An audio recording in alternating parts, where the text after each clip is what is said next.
Do young people get the movie? I thought they did. I mean, it was understandably mixed, but You ready to go? yes. Kevin Costner, number one, it's good to see you again. I just started to tell you that I sat in Toronto in a packed movie theater, watching Field of Dreams, and as I said to Phil Robinson, you know, there really is a kind of territorial imperative for Canadians about this work. It's difficult not to keep saying Shoeless Joe for those of us who read the book. And because of Phil... Pretty hard for us, too. Is it? Yes. Why the change, Kevin? What's the marketing, research? Marketing. Well, now we know one of the reasons you got out of that field. Right, exactly. Into a field of dreams. Bunch of know-it-alls. They're the people who come back with the demographics and say, this is what the public wants. Right. And we'll force it on them. That's why it took 8 years to make Shoeless Joe. When I was speaking to Phil Robinson, your director and screenwriter, he was explaining reading the book in 1982. And I asked him, after the unique experience of Rhinestone and disowning it, and then doing something as wonderful as All of Me and directing In the Mood, what sustains a filmmaker over a period of 6 years? And he explained it, and I wonder, when did Field of Dreams enter your life? How long did you know about the property before you filmed it? I think probably about January of last year I read it.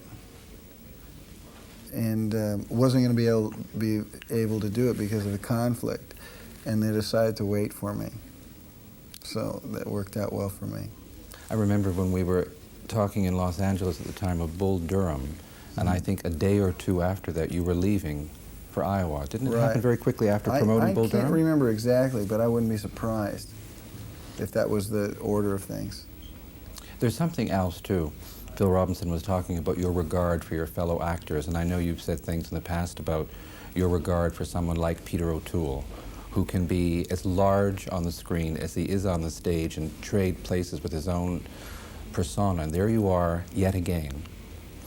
James Earl Jones, Ray Liotta, and Burt Lancaster. And for those of us for whom the movies are a real experience, Burt Lancaster is one of those movie icons. And the moment we see Doc walking down the street, moves you, and Ray yells out, "Doc Graham," you feel yourself saying, those are Burt Lancaster's shoulders. Yes, exactly. And suddenly he's there. It's very magical. It's giving me tingles now to think about it a little bit. He just is, it's very special. But you know, when I pick movies, I pick them when I think the other roles are good, because I know when the other roles are good, I know we will get great actors. And I'm not surprised at how we lucked out. There's also an extraordinary on-screen chemistry with you and Amy Madigan. You are a couple. She's feisty. Oh, yeah. But with charm. She never alienates you with her feistiness. Right. It's integrity. She's great. She is absolutely great in the movie.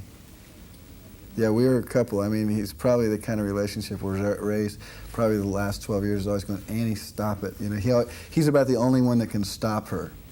You know, because she's feisty. We sit here and talk about Field of Dreams. You have another film on the way called Revenge, with Anthony Quinn.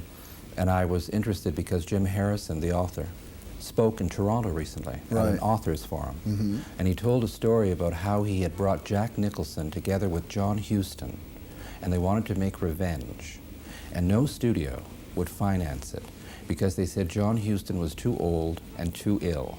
And after that, Huston and Nicholson did Preetzi's Honor, Huston did The Dead, and Revenge is Yours with Anthony Quinn. Right. Extraordinary circle. Exactly. Exactly. Tough movie, that movie, too. I gather. Yeah, I mean, the themes of it are very tough. Are very tough. You've done something else very quickly, too. With the film's work that we've talked about over the years, you've made the announcement of your directorial debut. Right. With an extraordinary property, Dancing with the Wolves. Is it Lieutenant Dunbar? Lieutenant Dunbar, right. Are you hot to trot to get behind? As you said, it's not going to be a movie about how the West was won, but rather one about how the West was lost. Right. I'm keen to do it. There's days when I think I can't, and there's days when I think I can. And so, so the days I think I can't, I run a lot faster than the days I think I can. It's just a matter of me trying to prepare and make the best movies that can mean something and can stop you when you walk out of the theater. Bill Robinson said that he kept a copy of W.P. Kinsella's Shoeless Joe on his table during the filming. And I know Kinsella visited the set. Did you have a copy of Shoeless Joe nearby? I never read it. I never read the book, and I didn't do it on purpose.